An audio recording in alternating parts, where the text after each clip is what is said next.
Good evening. This is Crime Classics. I am Thomas Hyland with another true story of crime. Listen. The sound you hear is that of a swimmer in the Adriatic Sea. Her name is Agrippina, and the stroke she's using, 'tis one of the day. According to research, a kind of combination overhand side and flutter kick. Agrippina is quite good at it, too, she being the mother of the Emperor of Rome and having the best instructors in all things. For instance, her swimming instructor told her to roll over on her back and float when she got tired, which she just did. And she was tired, all right. She'd been swimming toward shore for the last 2 hours. Not for laurels, not for prizes, but to save her life. It seems her son had tried to drown her by rigging up a boat whose bottom would fall out, and which did when Agrippina was on it. Sonny's name? Nero. So tonight, my report to you about a mother and son in Rome in the 1st century A.D., listed in my files as Your Loving Son, Nero. Crime Classics, a new series of true crime stories taken from the records and newspapers of every land from every time. Your host each week, Mr. Thomas Hyland, connoisseur of crime, student of violence, and teller of murders. Now, once again, Mr. Thomas Hyland.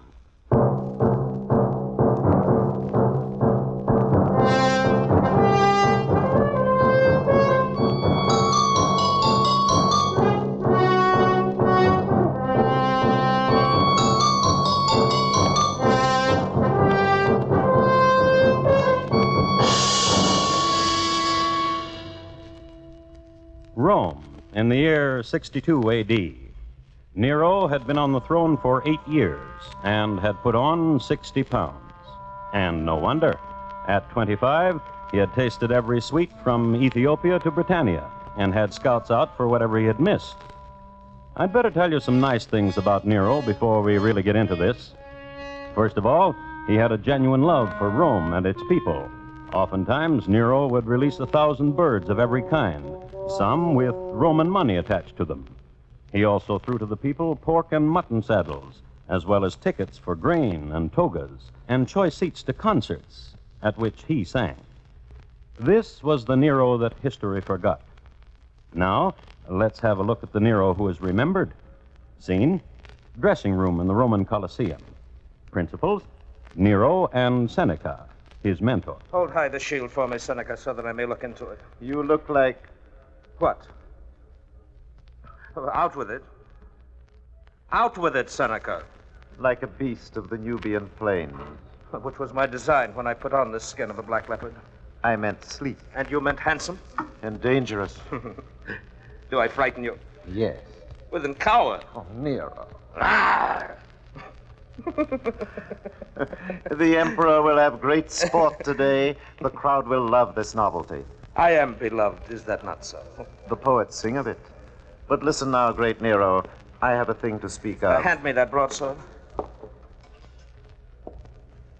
Here. Ah! This sword will be my claws in the arena this day. Beloved Nero, Seneca? this thing I have to speak of. Yes. They say... Who? Those about you of importance. They say you grow overly fond of your mother. As I am her son, why not? That she saps you of your wisdom. That she does undue influence upon you. Agrippina's a loving mother. Just so. Too much so. Her mother love saps you of your vigor. What you say is an impiety, Seneca. Lord Nero, be careful of your sword. What more of my mother and me? I repeat only what they say. Come, Seneca, lift me into the cage. Yes. Bend down your back so that I can step on it. Yes. Be brave now, Seneca. I'm in a cage. What else is at your brain as concerns my mother? Kill her. For your sake? Because I love her more than you? For the sake of Rome. Which is me. Of course.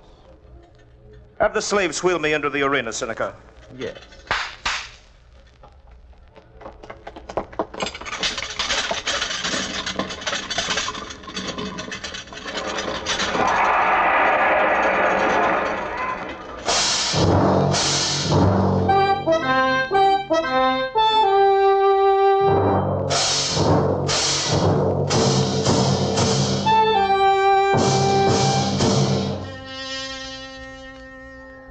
What happened when Nero was rolled into the arena in a cage dressed in a black leopard skin is a fine clue as to the lad's personality. Also in the arena and tied securely to stakes were slaves. Then the cage was sprung open. Nero leaped out with his broadsword and performed whatever ritual came to mind. Later, when the sands of the arena were swept clean and in some places resanded, Nero performed again, this time with stringed lyre, in curlets and silken toga. When Nero sweetly strikes his lyre, Apollo strings his bow, and Nero's song is the tongue of fire, while the goddess moon swings low. Oh, Nero is the prince beloved, and Nero is adored on high.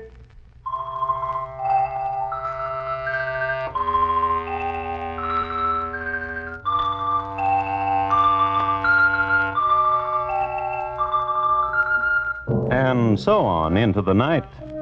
He didn't sing well, but he sang loud and long. And he had a special arrangement with the Colosseum guards. Collect the heads of all those who tried to leave while he was singing. It was usually after midnight when Nero finally gave the signal for his audience to go home. Nero was fatigued and he wanted his mother. History tells us Agrippina had a restorative influence on her son because of the soothing quality of her voice, perhaps of her understanding of the light in her motherly eyes, or just perhaps because of a way she had with rose oil and myrrh.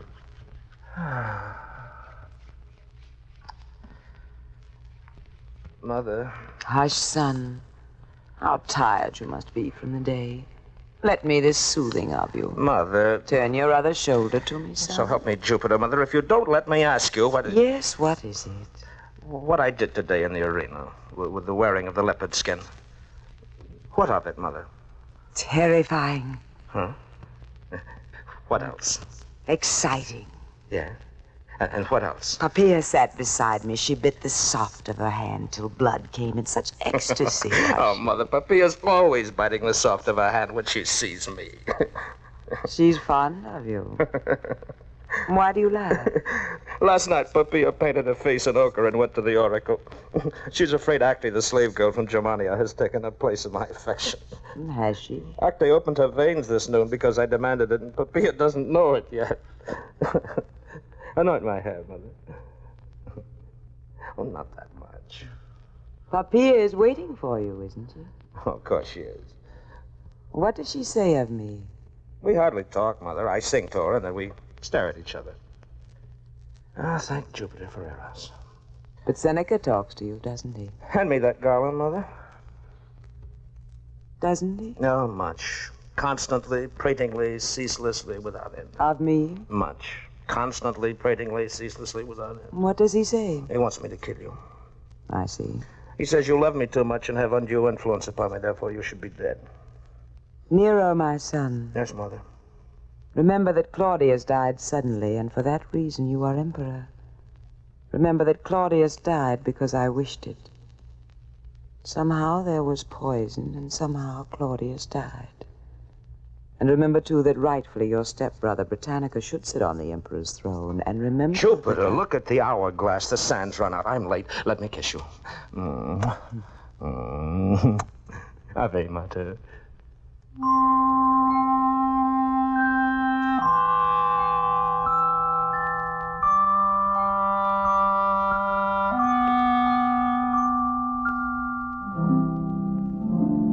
The poppy blossom of slender shaft, of scarlet petal her gaze enthralled. Give thanks to Olympus, give thanks to the gods that season Nero has to her called. Emperor? Wait.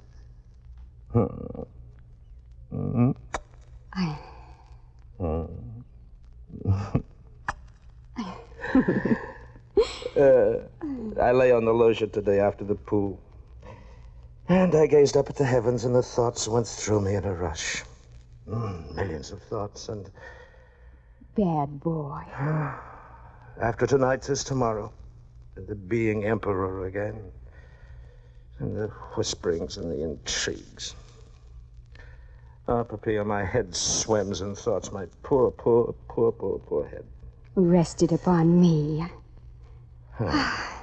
Emperor, Yes. your mother anointed well. Your curlets smell of the dew. She hates you, Papilla. I know, She hates Seneca. because he is wise. Papilla, Does not your garland bind your brow? Here, let me take it off. gentle Papilla. Seneca is wise, Nero. Do you want my mother dead, too? Only for your sake. How? It is said that Agrippina is anointing her stepson Britannicus lately, and in private calls him Emperor.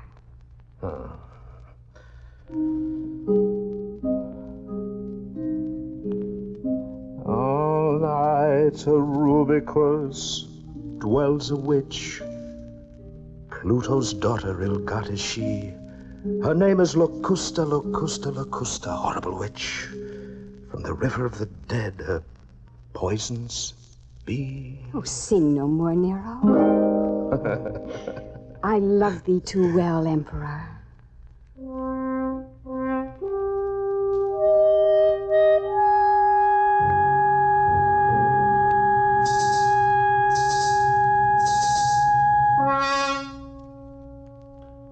Papilla wasn't the only one who bade him lay down his lyre and still his song. A man named Petronius did the same thing. He wrote Nero a note and told the emperor that he was the worst singer of all time. Then Petronius, to save a lot of time all the way around, opened his veins. But Papilla, being currently Nero's type of love, she got away with it. Also, in Nero's ear, she went on and on about the new Delphic oracle, who knew the mystery, she said, like no other oracle in Rome or in the provinces. A younger man, she told Nero, one with younger ideas, one who could conjure voices, speak to the gods, and recognize ancestors in various animals, and very good with the advice. So, Nero kissed her for her concern.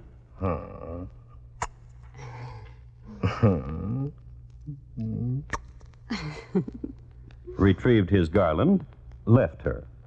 On the way to the Delphic oracle, he made a decision. And I'll do it now, as long as I've got my mind made up. And he made a detour.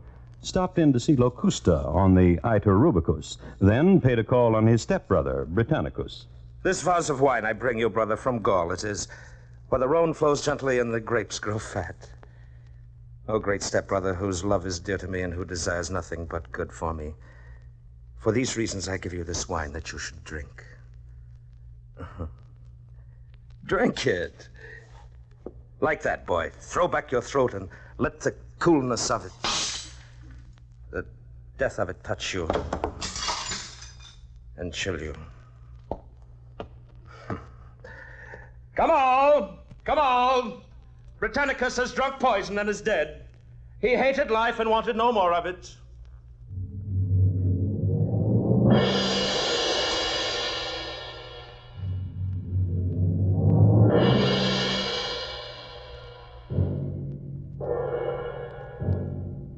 Then Nero called upon the Delphic oracle.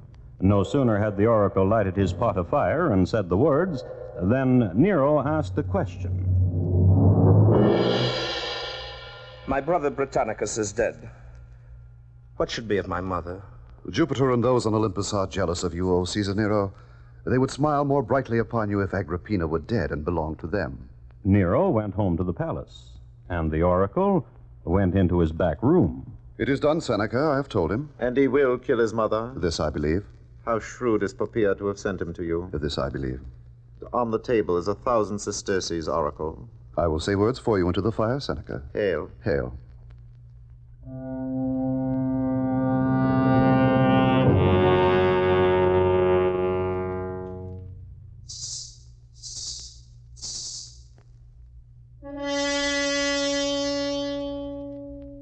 Nero went to sleep that night with a new mission in life. He was going to kill his mother.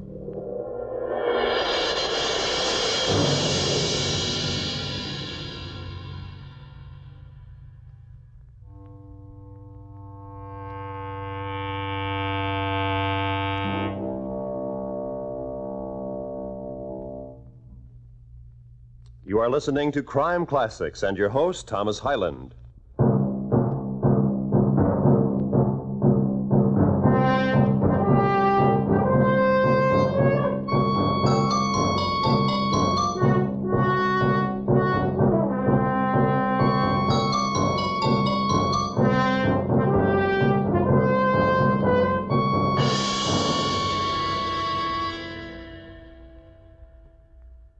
A word about Rome in the year 62 A.D.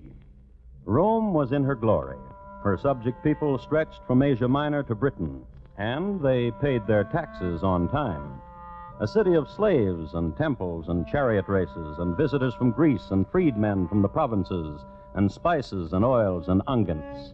And here and there on the streets, an old Etruscan. The Colosseum was the center of attraction. Here, man fought man, beast fought beast, and on holidays, they switched. Nero was emperor, and you already know how Nero loved to set an example. Agrippina was his mother, and some background on her. Out of a maternal concern for her son, she poisoned a lot of people, most prominent of whom, her third husband, the Emperor Claudius. Pliny the Elder, in his letters, mentions her as the vilest of women. And I just quoted. But Pliny was called in the journals of Tacitus as a sour man, and I just quoted again. Anyhow, her son Nero woke up one morning determined to murder her. So he sent for Locusta of the Iter Rubicus. Get off the floor, witch, and come close. You brought poisons. Vile stuff. What's this one for? Nephews. And this? Daughters. And this? Mothers. Mothers? Oh, tell me of it. 'Tis powdered stuff of a thing I know, plucked from a swamp I know, when one night the moon of fertility rode.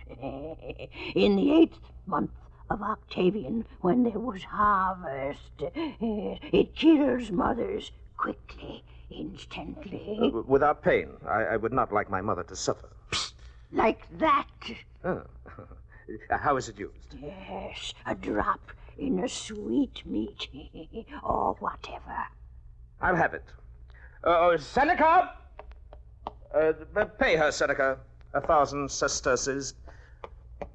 Seneca, have the wall splashed with sweet-smelling oil to take this reek out. Go.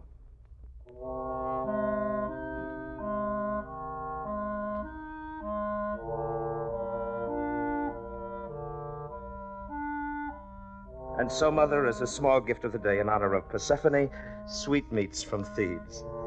Plump dates rolled in cinnamon, stiffened honey from Alexandria, wild berries from the south slope of Lebanon drowned in sweet essences. Which is your favorite, son? This one. Put it to my lips. First. Yes? I would kiss you, Mother. Persephone's day is a favorite of mine. You'll make it happier. Bend to me.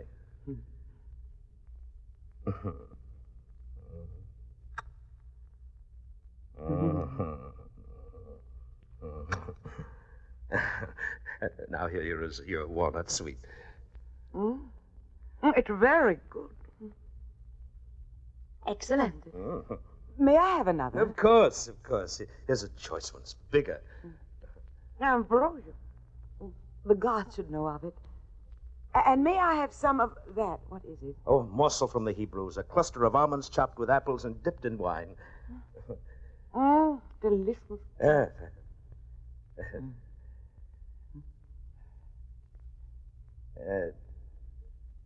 Mother. What? How do you feel? Blessed by Jupiter, who's given me such a fond son. Son. Yes, Mother. Eat of your gift. Here, I will place a sweetmeat to your lips. No, stop. Stop it. Do you ail? Stop it. Stop it, stop it. You ale, let me hold you, son. Sweet son, Emperor's son.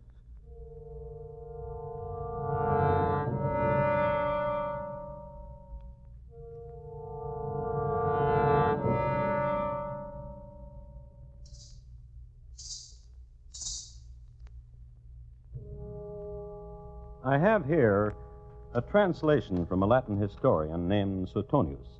In essence, here's what the gentleman has to say.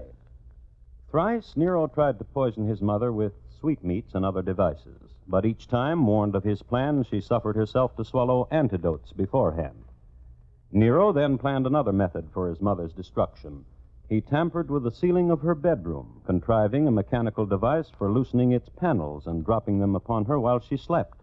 But this leaked out through some of those connected with the plot, so that Agrippina was warned and slept elsewhere. Imagine Nero's chagrin and fury and petulance. So his mentor, Seneca, came up with a thought. Now, the first thing you've got to do is control yourself. Throw that last Grecian urn and get it out of your system. I'm glad you did. It was a hideous bit of pottery anyway. Now the thought. Write your mother a letter. To say what? Well, you wrote Petronius a letter telling him it would be best for himself and the state to open his veins, did you not? Yes. And he did it. As did Fluvius when you wrote him a letter. And Caspar. And Marius and his 3 sons and that senator. Lucius. Loud from his mouth of taxes and excesses. And others. Write her. And you will tell me what to say? As before, with the others. Let us do it.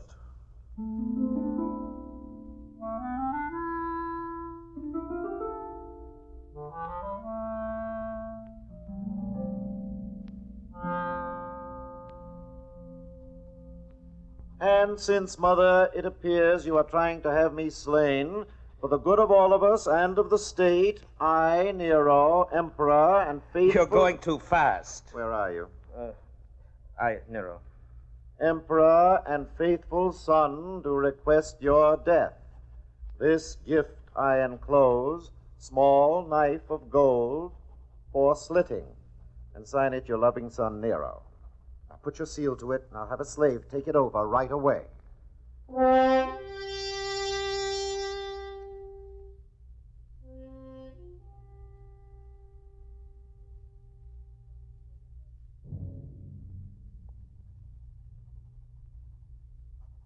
The slave has just now brought me your letter, which needs prompt reply.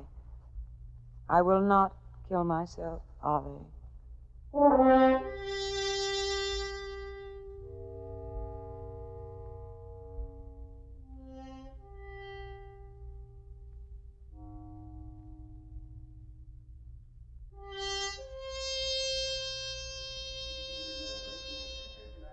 Mother? Mother?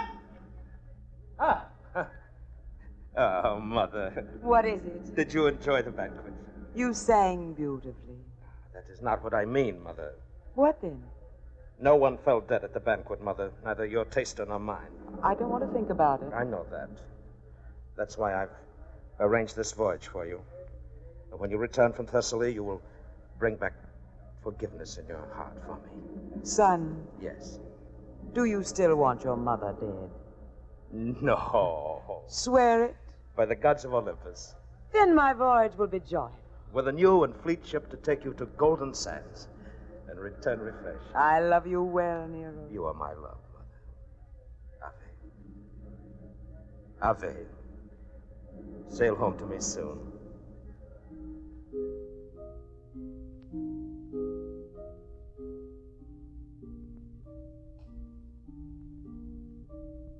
If this tender scene of Aves and loving kindnesses perplexes you, well, it really shouldn't. Nero was still up to no good. In spite of the sumptuous banquet he had arranged for his mother out of the clear blue sky, and in spite of the trip he had arranged for her to golden sands and return by way of a peace offering, Nero still had murder on his mind. This ship he had built for his mother, you know who built it?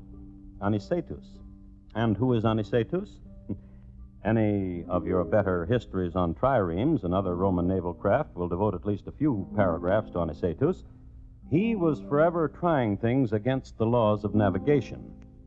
For instance, this ship that would take Agrippina to Thessaly, he designed it so its bottom would fall out 5 miles at sea. And did it?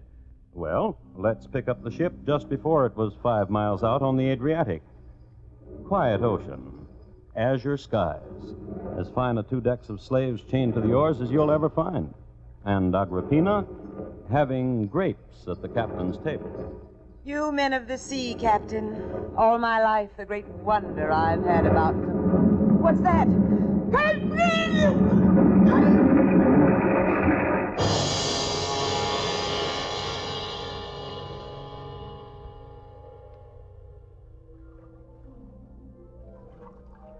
Well, everybody drowned except Agrippina.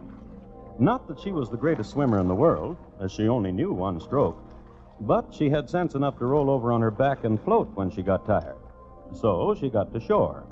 She made known who she was, which got her a fresh toga and transportation back to the palace. Nero was waiting for her. Mother.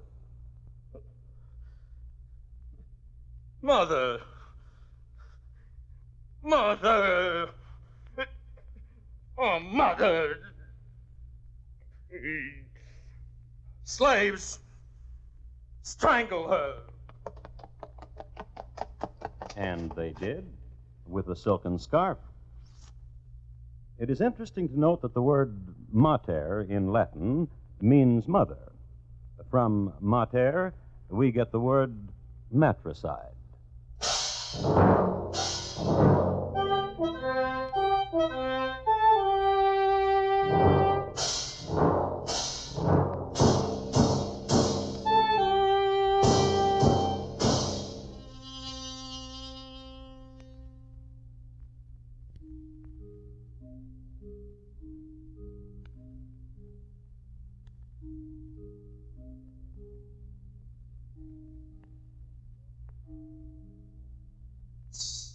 Your Loving Son, Nero, tonight's crime classic, was adapted from the original court reports and newspaper accounts by Morton Fine and David Friedkin.